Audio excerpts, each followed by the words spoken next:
Good morning and welcome to another one of our great sessions we're having here today on our secondary PDD day.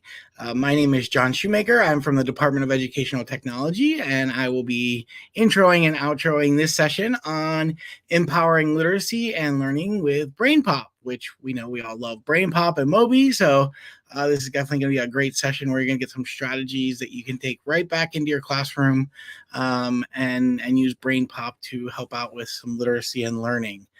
Before we get started, though, as always, if you've been here before, we have some housekeeping items.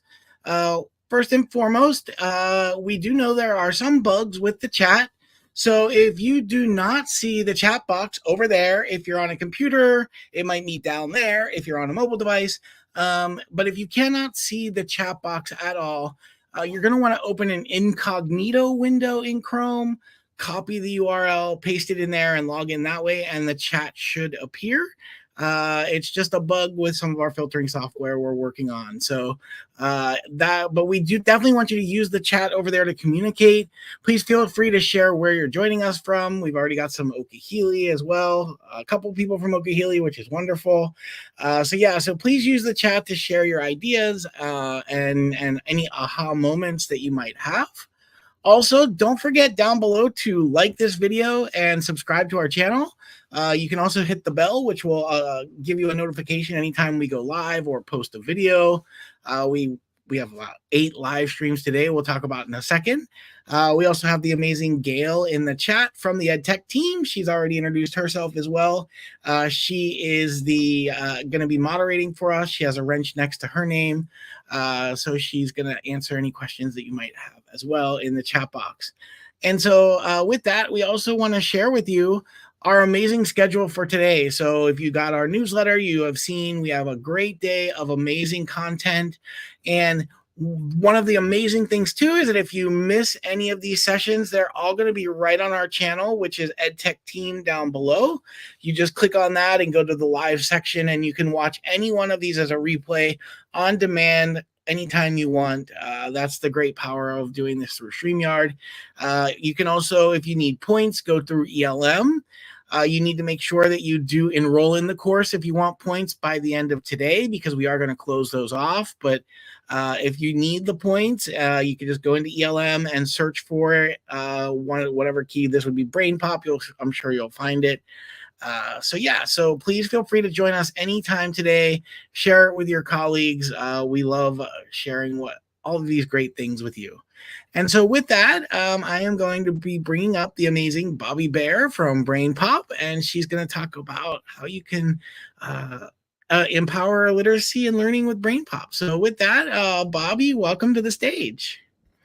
Hi, good morning, everybody. I am delighted to be here with you on this secondary professional learning day. I will share with you that I was a middle school, 8th grade English teacher for many years. So my soft spot is always working with my secondary teacher. So I'm really just absolutely delighted to be with you today. Today, our focus is going to be on but empowering you with using BrainPOP in your secondary classroom across the content areas and really pulling in a very, very sound and impactful instructional routine to elevate both student engagement with BrainPOP, as well as simultaneously building literacy skills. And quite frankly, without your secondary students even really knowing that, in fact, what they're doing is building literacy skills.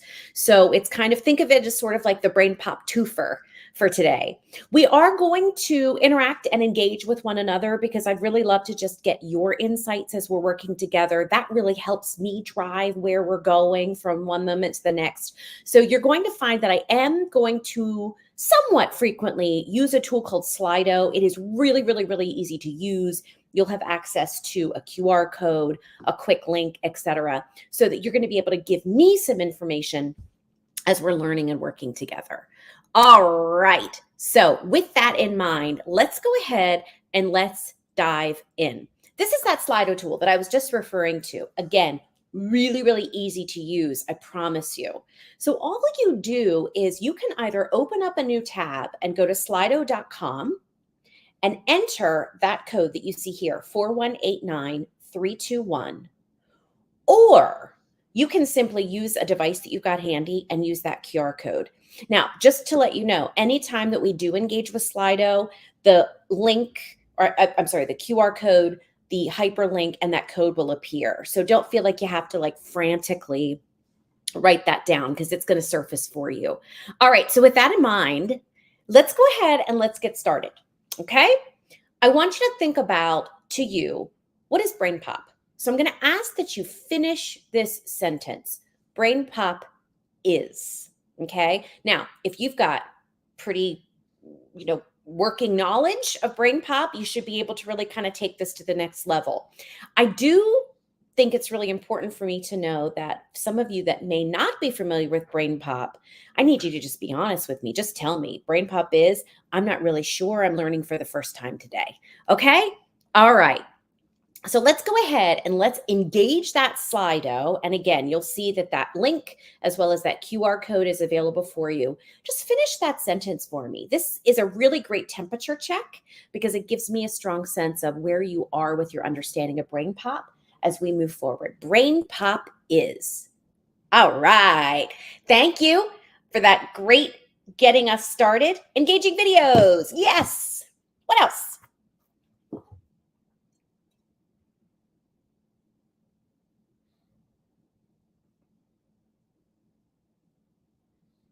And if you're wondering why I'm being silent, I can see that people are typing. So I don't want to skip over anybody's ideas. Moby, the big orange robot. Yeah, so great for increasing their literacy skills. Boy, you've come to the right session today. Yeah.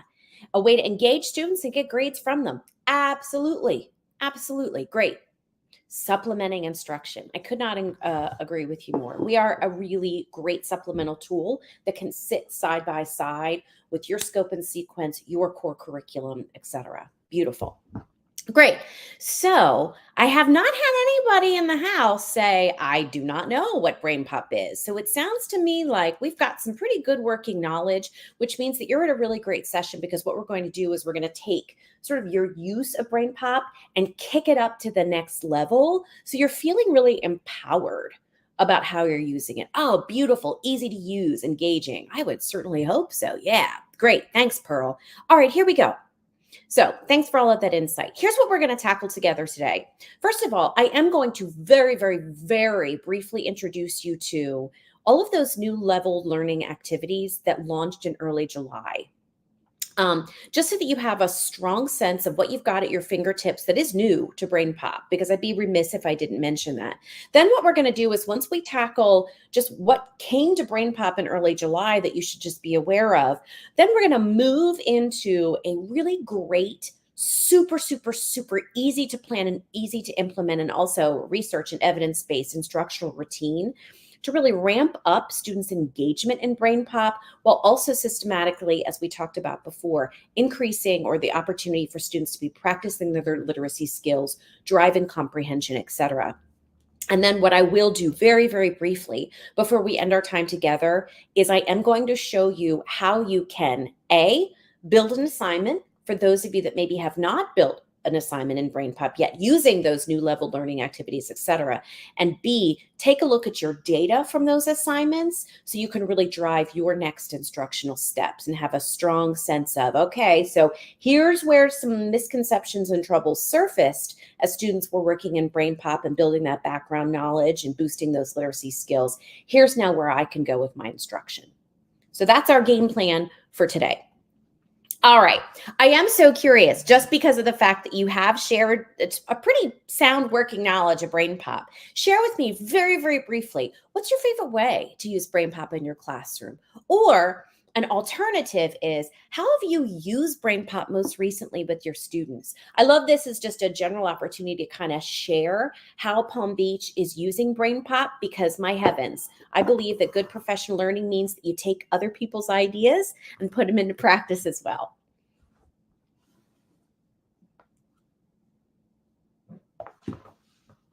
You're becoming champs with this Slido, so great job.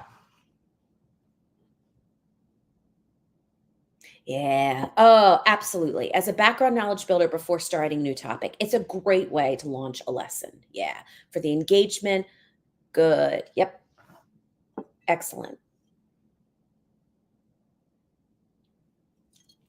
If you've got a specific learning activity in BrainPOP that tends to be sort of the one that you gravitate to, or your go-to tool as reteaching, absolutely. We actually, and some of these things I guess are a little top secret, but you're going to find that we're really building out tremendous new content that's going to support reteaching as well. I love the fact that some of you are using BrainPOP Junior team competition to answer questions. Here's an idea for you, and it sounds like maybe you're doing this, is instead of having the students answer the quiz just independently on their own, make it 4 corners in your classroom. Get them up and moving and say, this corner's answer A, B, C, D, move to the correct answer, and then justify why you're standing in that corner. It's a fun way to do it. Yeah. Yeah, videos as previous knowledge, do the test, visual, audio, interactive, excellent, beautiful, really great. So thanks for those insights. That's really helpful. You're using us in really impactful ways, which is great. What I want to do, and again, I'm not going to live here for too long because I think it's relatively straightforward, but I think that it's important for you to know it's there, is let's just dive in very briefly to those new level learning activities that came to BrainPOP. I think the exact date was July 7th. So I am sure that whenever they first launched in the product, I hope that you were sitting by the pool or at the beach or on a great vacation, so you may not have known about it. But now that it is November, let me share with you just some of those new level learning activities that launched there in early July. There are 3 big ones to be aware of. And that is that we have launched high interest informational text at 3 different Lexile levels. And those level texts directly complement and correlate with the topic being taught, built where that background knowledge is being built. The second thing that we launched is grade level vocabulary activities. That's called the Vocab Builder.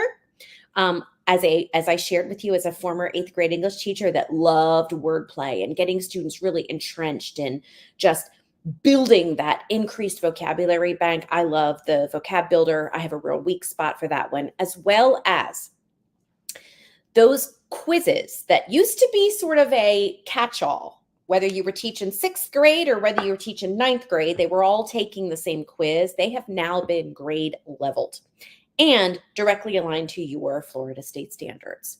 Now, before we dive in, here's what I will tell you. What we did is we did sort of for lack of a better term, kind of a soft launch. So we took 120 of the most commonly used topics, and I will tell you a lot of them were across science and social studies, and we leveled them, added the informational text, the vocab builder, those leveled quizzes, etc. So just know it's possible that if you drop into a topic that is not as commonly used, maybe it hasn't been leveled yet, just know that leveling is coming.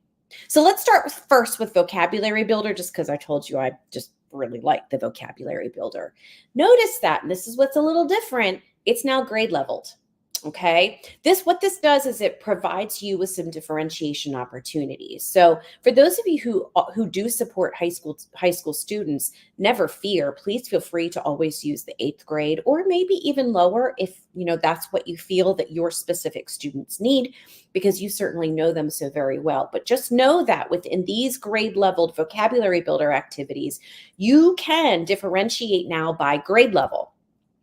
What the vocabulary builder activities do is they really, really focus on that critical tier 2 vocabulary that is so important for students to get comfortable with in order for them to learn the topic, the content, the subject matter as a whole.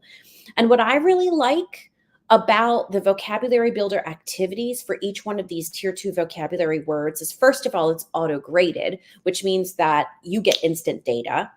And those item types are really interactive. Yes, there's more traditional multiple choice, but there's also things like drag and drop. Students are really getting in those words and finding meaning using context clues, breaking down those smaller word parts, really diving into the antonyms and the synonyms, etc. So there's some really great vocabulary acquisition practice that is grade level that's available within these vocabulary activities. Leveled text, directly connected to the topic at hand. So what you're going to see in that dropdown is not grade levels, but 3 different Lexile levels to really support differentiation. Every single one of those leveled text comes accompanied by a very short 3-question comprehension assessment. Those comprehension assessments are going to allow you to take a look at how are students performing with your Florida state-specific ELA standards when they are reading that leveled text in BrainPOP. Again, giving you some really juicy data to work with. So you've got the leveled informational text, and you also have those leveled or grade leveled quizzes now. So if you're a 7th grade teacher, you can certainly assign that quiz at the 7th grade level. If you've got a group of students that is ready for that push, maybe give them the 8th grade. If you've got those students that need maybe a little bit more support, item types that are maybe not quite as complex, etc., you can differentiate below grade level. They're aligned to your state's content and ELA standards. And if any of you are familiar with the BrainPOP challenge, in the challenge, there was not just multiple choice item types, but technology enhanced items, drag and drop, multiple select. Some of my favorites, honestly, is where students have to highlight evidence from a text to support a specific claim. So some really great item types in there that are not only engaging, but really are kind of pushing kids a little bit, which we know they need to be pushed sometimes, right? So I'm curious, have any of you used any of these so far this year? And if you have not, you can just share with me. I haven't used any of them yet. So we're going to go back to Slido. Which of these level learning activities have you used so far this year? And again, you can feel free to select more than one. And if this is very new to you, then you can certainly share. Doing a double check. Are you not able to click in on this one? Is technology not being my friend this morning? Yes, I was able to actually see the poll, so it is there. I just don't know how you see the answers on that one. Yeah, I don't know what's happening there. Okay. All right. John, if you're able to see it, are you able to kind of capture or see? I don't get to see the answers. I just get to see what I see. It's probably in the back end of the site for that It one. probably is. What do we know as educators? Sometimes technology is both our friend and our enemy all at the same time. But what do? We pivot and we move on when things aren't working, right? Okay, terrific. So that is essentially just big high-level snapshot of those leveled, or I should say leveled and or lexiled activities that launched back in early July.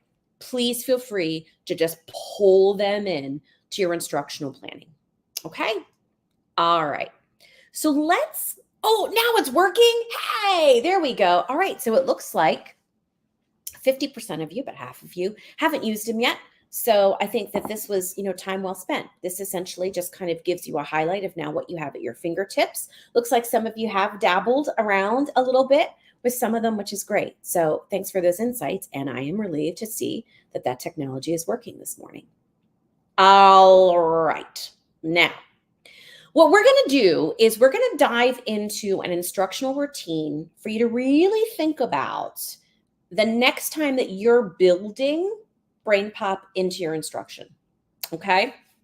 What you will need for this time together is you will need a sheet of scratch paper, a Post-it note, a napkin, and a writing utensil, because you are actually going to engage in this as if you were a student. I promise I'm not going to make you do any awkward role play, but you are going to really get a sense of what does this feel like as we're moving through this instructional routine together. Okay, so you will need just a writing device and something to write on. All right, okay, here we go.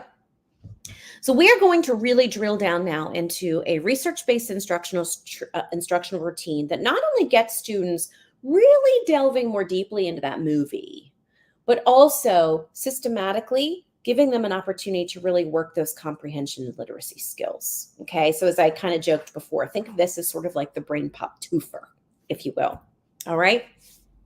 If you don't mind, just because I'm very big on kind of setting us up with a very specific instructional scenario that we can relate to in some way, shape, or form, I'm going to kind of put us all into an instructional scenario. And we're just going to pretend for right now that you are a middle school social studies teacher. You are just getting ready to launch your American Revolution unit in that middle school social studies classroom. And what you know about just the path, the instructional path and the planning and the direction that you are going with your students is, you know that it is absolutely critical for your students to really understand the why behind the war of the American Revolution. What were those key causes, events, and people that ultimately led to that conflict? Okay, so that's going to be really sort of our grounding instructional goal. All right. Now, I'm going to really use the work of this guy because I think his work is so intriguing, and it really gives us a strong sense that, this can really work. I don't know if any of you are familiar with the work of John Hattie. John Hattie is an educational researcher out of Australia. He's fascinating to listen to. So if you're a dork like me, feel free to just go to YouTube and click on John Hattie and just listen to him talk, because I think he's fascinating and has such insightful things to say about instruction in the classroom. So essentially what John Hattie did is he developed, over a course of many years, he did meta-analysis on educational research. So research about research. And he developed this thing called the hinge point. And here's basically, kind of the way to think of this without making it overly complicated, because this is not a workshop about John Hattie's research, but I want to kind of ground what we're about to walk through together so that you really understand the why behind it. Is that what he found is that if an instructional strategy, practice, learning environment, etc., hit the hinge point of 0.4 or beyond, it meant it will move kids. It will help them learn. It will help them grow. And if it doesn't hit that 0.4, why are we continuing to do it? Let's always make sure that we know our own impact by doing what we know works for kids to help them move their learning. So that sweet spot that we're really targeting on as we move through this instructional routine is that hinge point of 0.4. We need it to hit 0.4 or beyond. Okay. And I'll refer back to this as we're sort of walking through this instructional routine together step by step. Okay. All right. I'm going to ask you to think about a time when either you have assigned to students, or if you've been in a course or a class where this kind of assignment was sent your way. What did that really look like? What happens when you give students a text and a highlighter and you say, I want you to read this, and I want you to highlight what you think are key details, important information? What often happens? And I'm going to ask for this, that we engage the chat. And I'm pretty sure I can flip back so I can see the chat. So highlighter and a text. Hey kids, or hey you. Highlight as you're reading anything that you think is important. What does that typically look like?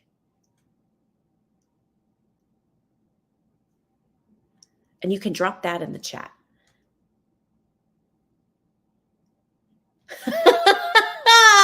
Bingo. Do you see in the chat a coloring book? It looks like this, doesn't it? Because here's the fact of the matter is, how do they really know what's important? I mean, truly. I mean, even whenever we who are, mature readers and writers are given a task like this, how do we decide what's a highlight? So yeah, I agree with you 100%. And you can see it in the visual that I've shared, is that when students are asked to read a text or to watch a video, I think you see where I'm going here, and they're not given a purpose and a focus, they don't know what to do. They don't know what to look for. They aimlessly wander.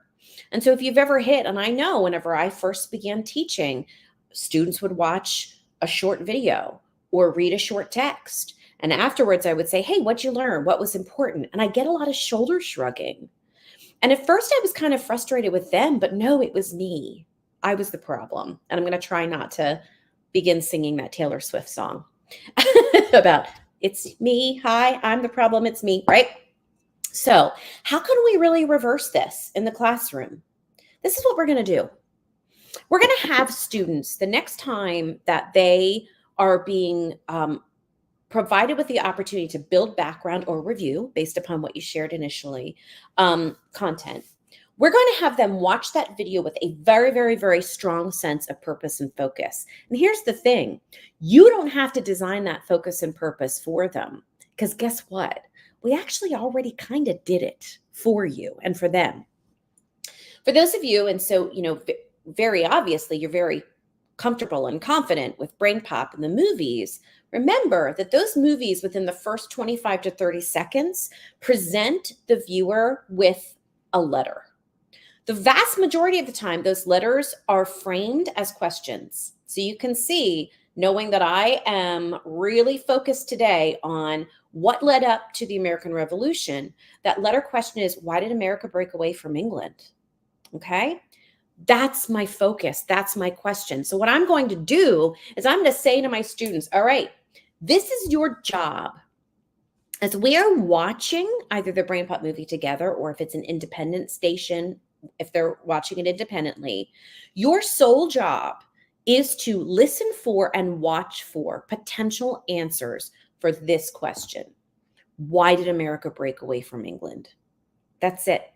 Give them that, just like I informed you, a Post-it note, blank sheet of comp paper, a half sheet of scratch paper. It doesn't matter, right? But their job is, as they're watching this short piece of media, that they are solely focused on, why did America break away from England? It's not going to be letter perfect. It's not going to be beautiful, complete sentences. We just want them to write down their ideas. Okay? All right. So remember, I told you to get a Post-it note, a scratch paper, blank sheet of paper, etc., because you're going to do this. We're going to actually watch together, and the movie itself is only 4 minutes and 25 seconds. We're going to watch the Causes of the American Revolution movie in BrainPOP. And anytime you hear anything that is going to help you answer the question, why did America break away from England or Great Britain? I want you to just stop and just jot it down. Okay? So that's your job. That's your purpose. That's your focus. We are not aimlessly wandering through this video. Okay? All right. So what I'm going to do is I'm going to share my screen, and I am going to project that movie for you, and we're going to watch it together. Okay? And John and Gail, if you'll just let me know if whenever I start the movie, if for whatever reason my sound, if you're not able to hear it, will you just give me a yell? Okay. Here we go. I'm going to go full screen. Remember, your purpose and focus is, why did America break away from England? Here we go.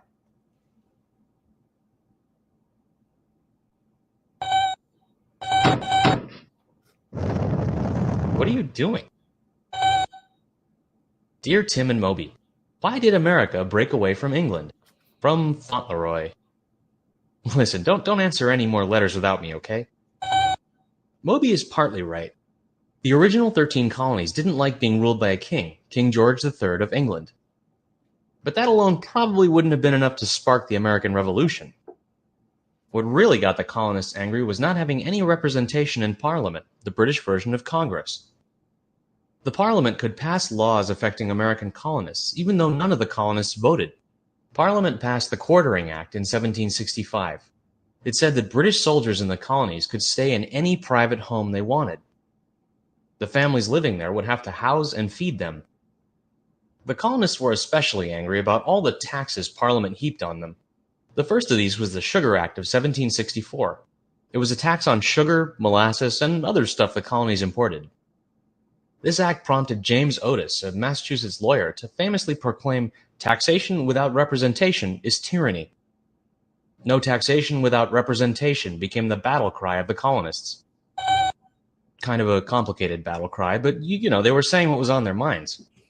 But Parliament didn't listen to the colonists. They just kept adding more taxes. The Stamp Act of 1765 taxed all legal and commercial documents, including diplomas, contracts, newspapers, and even playing cards. The colonists protested this act bitterly. They organized the Stamp Act Congress in New York City to decide what to do. Local leaders like Samuel Adams of Boston organized chapters of the Sons of Liberty. This group was pretty rough. They burned any stamped paper they could find and even tarred and feathered British officials. Many colonists boycotted British goods. That means they stopped buying them. The Daughters of Liberty helped by creating some of the things that people were no longer buying from the British, like clothing. The boycott hurt British trade, and Parliament repealed the Stamp Act in 1766. But the British passed another set of new taxes with the Townshend Acts in 1767. These acts taxed imports like glass, paper, paint, lead, and tea. It also allowed British officers to search homes and businesses for smuggled goods. All they would need were search warrants, called writs of assistance. Again, the colonists responded with boycotts and protests. Eventually, the anger boiled over in the Boston Massacre. That was an incident in 1770 where British troops opened fire on rioting colonists. 5 of the colonists were killed.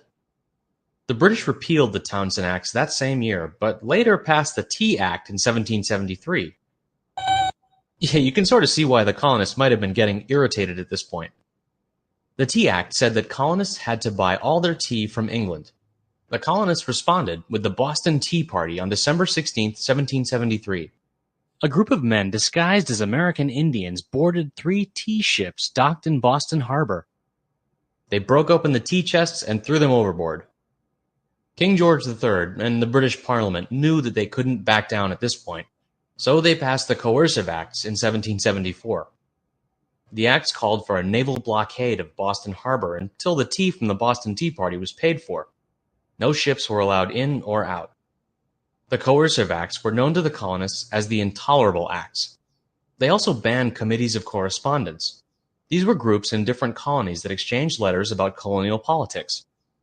In response to the Intolerable Acts, all of the colonies, except Georgia, met in the First Continental Congress.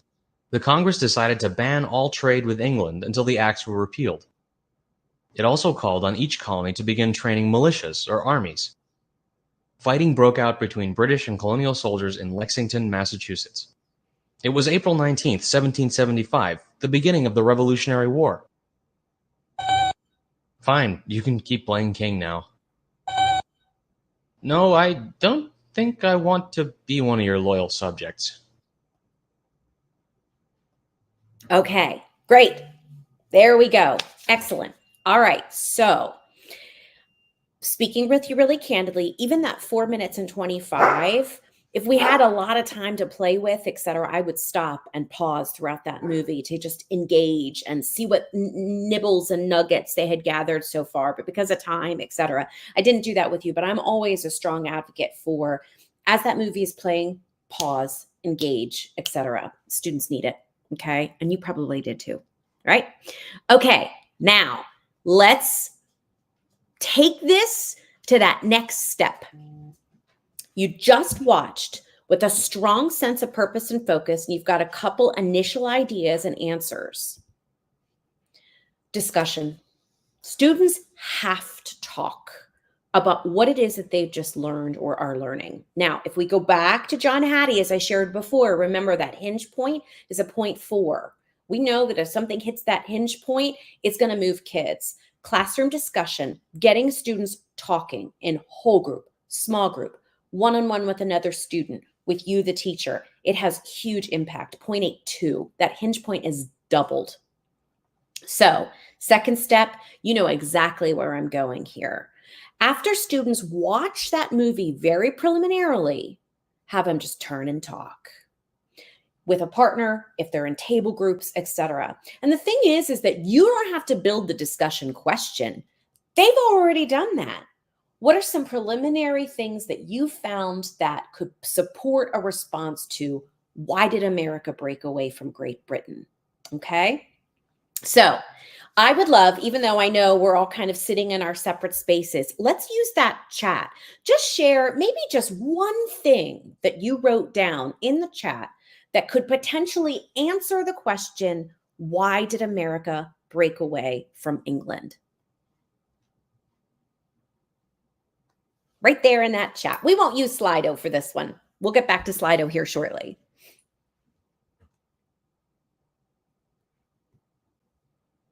Why did we break away from England? Ooh, Pearl. Okay, excellent. Yeah, they didn't like that king. There was no representation. And Pearl really kind of, even drilled down to some of those specific acts that really fired us up, etc. Great. Really good. Okay. All right. So what have you done? So far, what you have done is you have watched with purpose and focus, and now we've talked about it, albeit very briefly, right? Now, what's that next step?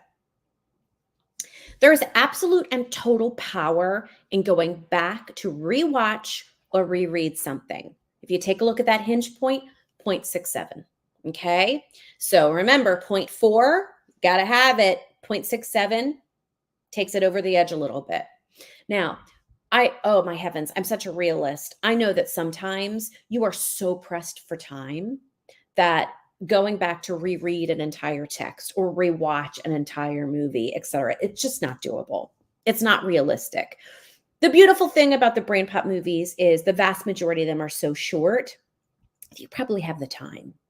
Have them go back and rewatch that a second time. Only this time, I would say, instead of watching a whole group, this time, have them watch independently and engage those pause points. Okay.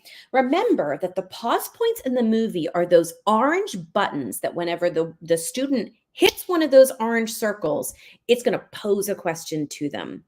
Because not only is it going to get them engaged more deeply, it's going to give you data to work with. Okay. Now, the one example that you're going to see here from one of the pause points from the causes of the American Revolution is, notice it's not just a simple multiple choice. We're getting students really thinking and writing here, specifically here about the word intolerable. Okay. Notice that in pause points, students have some different modalities in terms of they can type it, they can draw a response, they could speak a response. So just know that within those pause points, there's some scaffolding that exists here if you've got students that are going to benefit from demonstrating their understanding in a different way other than typing. Also, just to let you know, all of those pause points, the immersive reader tool is available. So students can hear the text of the question and the answer options read to them. Okay. So they watch with purpose and focus. They talked about it. They went back and they rewatched, this time engaging those pause points.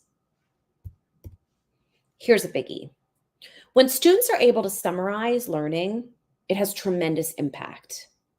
And while BrainPOP does not provide like a quick little summarization activity, you can make this so easy. I used to do this all the time, and it was my ticket out the door for the day. And I might have just given each student, notice I'm kind of the queen of the Post-it note. Each student would get a Post-it note. They would summarize, and it would go on my door on their way out.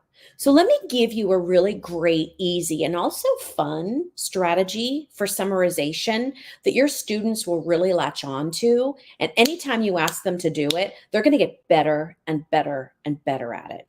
And what do we also know? Students' ability to summarize, it is a nationwide weakness. So the fact of the matter is yes, they're articulating to you what they learned about the causes of the American Revolution through this activity. They're also practicing that critical summarization skill. So this is the strategy that I'm going to encourage you to use, because I found it had tremendous power and students gravitated towards it. And as the school year evolved, I watched them get better and better and better at it. Okay. It's called the $2 strategy. Okay. So, all right. So you've got that pen and pencil and paper, stick-it note or napkin, because you're going to actually do this. Okay. I am giving you $2, hypothetically. I know. Please know the first time you say this to your students, I'm going to give you $2. They're going to say, oh, are you really? Right. Because they're middle school and high schoolers. It's what they do. I'm giving you $2. I want you to write a 1 to 3 sentence summary that shares the critical part. Oh my gosh, the critical parts of the cell. Please ignore that. I obviously have made a mistake here. That you are sharing what you learned today about the key causes for the American Revolution. I did this with some New York City science teachers a couple of weeks ago, so forgive me, okay? Every single word in that summary is going to cost you 10 cents, even the A's and the ands and the thes, okay? You can underspend.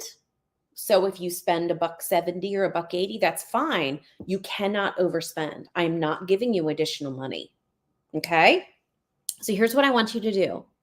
I want you to write a $2 summary sentence, or if you need to break it down into 2 or 3 sentences, that's fine, that shares why did America break away from Great Britain? Every word costs 10 cents.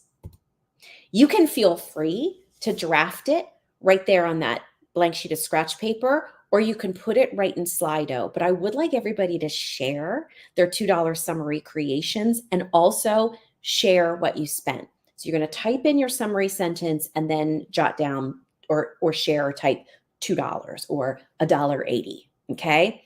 I'm going to give you about a minute and a half to do that. Go ahead.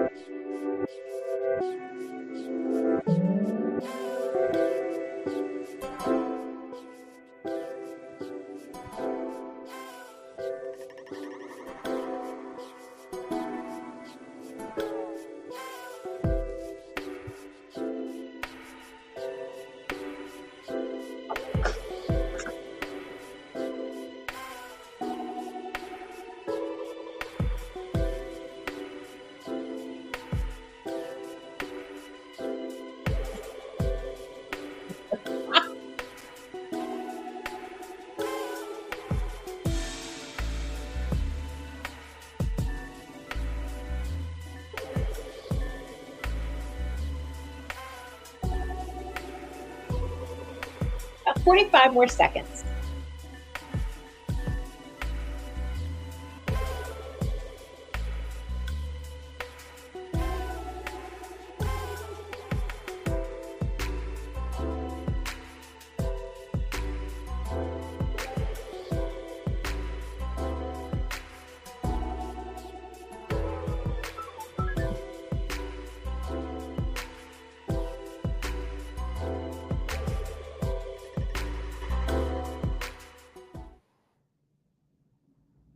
Okay. Thank you for the snazzy thinking music, John. I love it. Okay. Beautiful. Colonists were pissed they didn't get a say in Parliament. You spent just $1. Excellent. America was done being bullied by a country where they had no representation.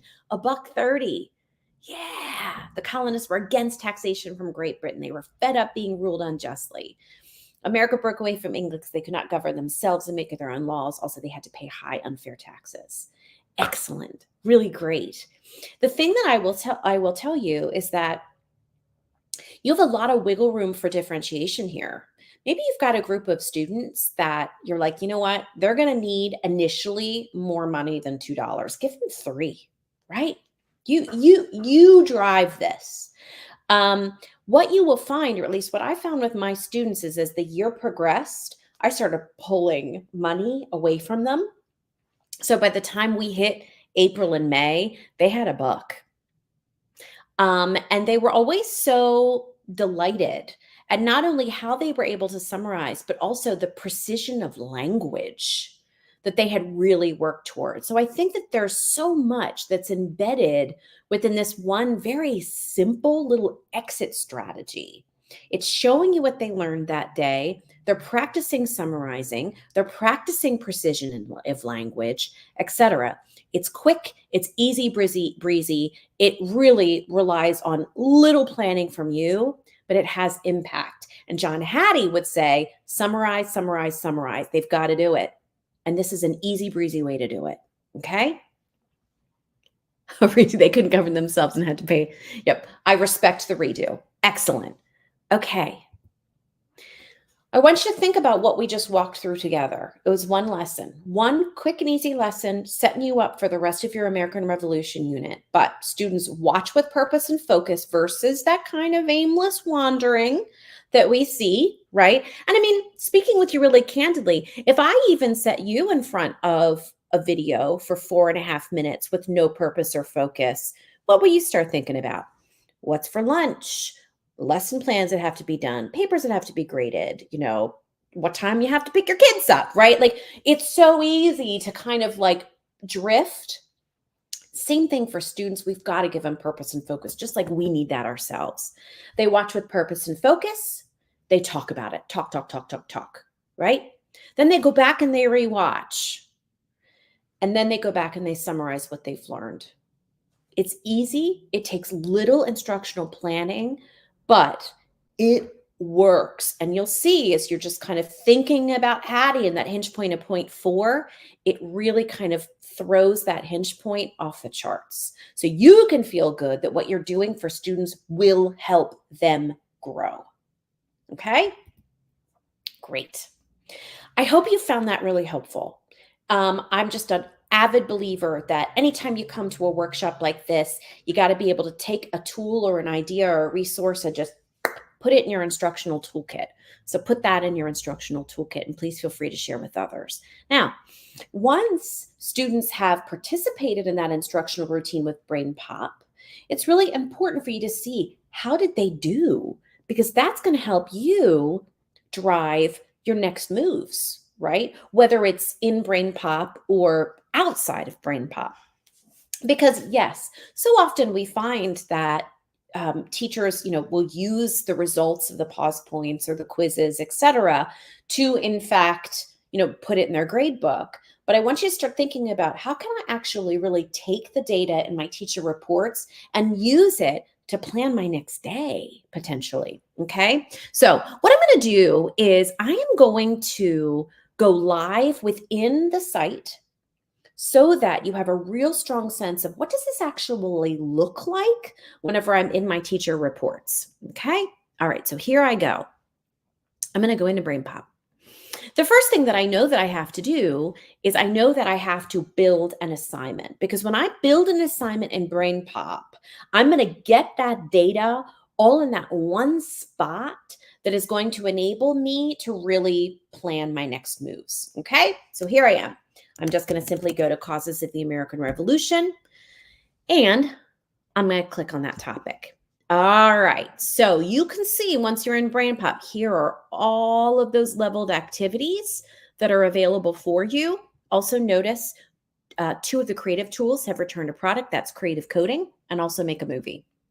So if you really would like to give students an extra push and you want them to demonstrate their knowledge by doing a coding project, sharing what they've learned about the causes of the American Revolution, or composing a short movie, just know those creative tools are available for you. Okay, so how do we build this assignment?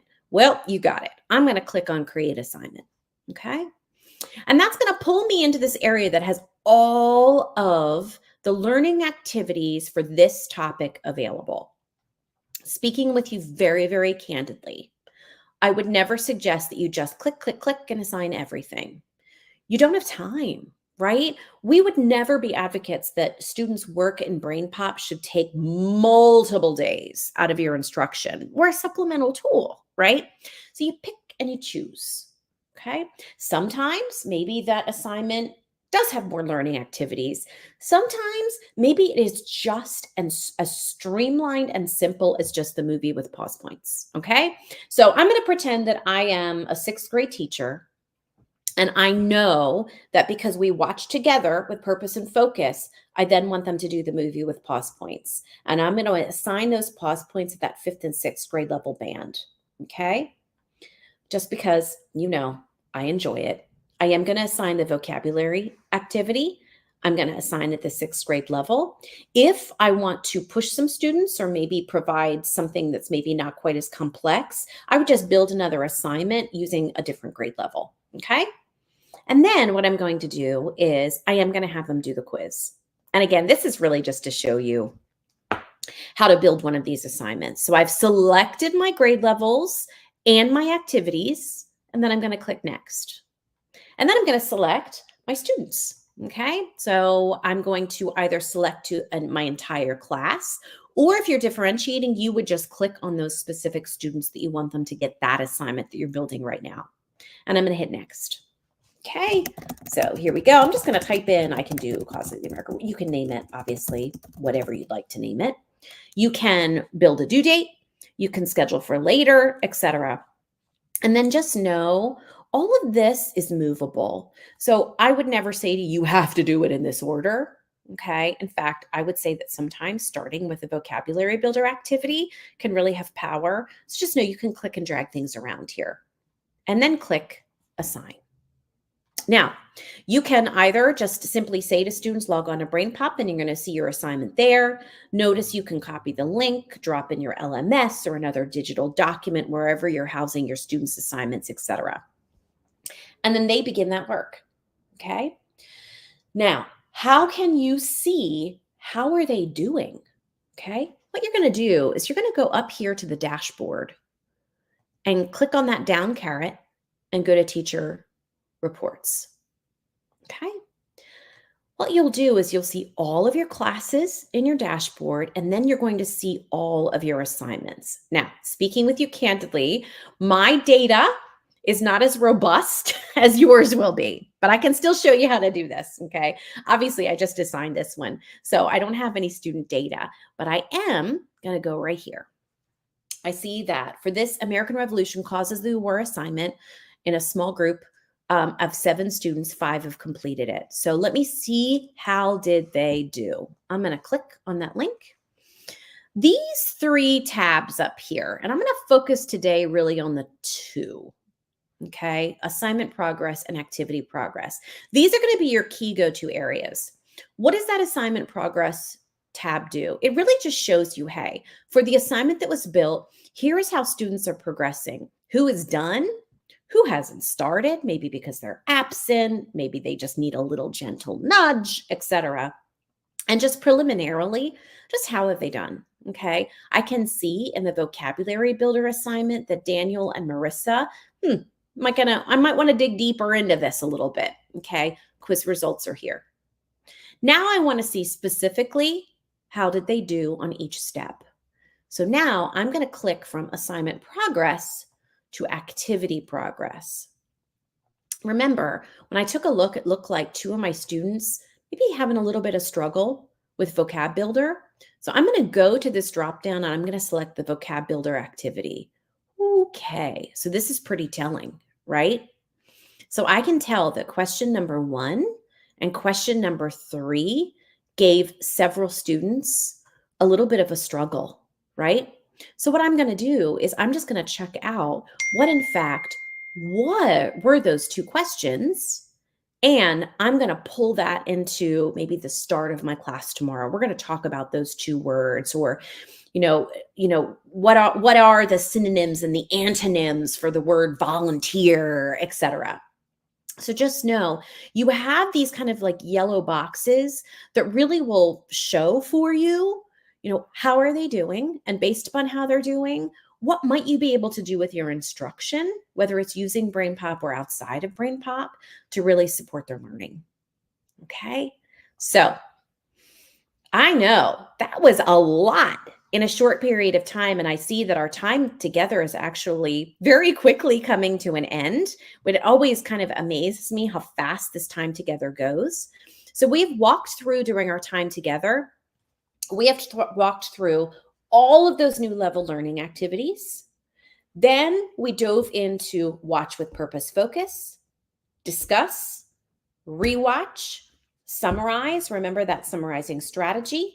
And we did a dive into going into that dashboard, building that assignment, and then checking for progress using those 2 tabs, the assignment progress and the activity progress. My heavens, John, how did I do? Right there at the chime of 10:25. So I hope you found this time together to be really helpful. We're always here to just support how you're using BrainPOP, and it's so important to us that you see the opportunity to move outside of just using the movie whole group. You got a lot of additional stuff there to support your instruction and students' learning. So a big thank you, everybody. Thanks, John, for having me.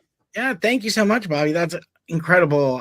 It's always great to keep diving into BrainPOP and seeing all the exciting new updates and actually learning instructional strategies that we can actually use tomorrow if we wanted to, right? There you go. That's fantastic. So thank you for joining us there. We do have a little bit of housekeeping that we can end with as well. Don't forget, if you want points for being here in this session, you do have to sign up in ELM today. After today, the courses will close. So you just search BrainPOP and you'll find this course in there to enroll in. You can find all of that on our website at edtechtraining.palmbeachschools.org, along with our entire schedule for today. On our website, the calendar is right there, so you don't have to enroll in every single course if you don't want the points. You can just hop on our website, look at the calendar, just scroll down a little bit. You'll see the calendar with all the sessions. Click it, click to join, and those links will also allow you to watch the replay. So if you missed the 9 o'clock writing coach and now you see that it was there and didn't know about it and now want to watch it, you can go back and go on our website and click that link and watch the replay as well.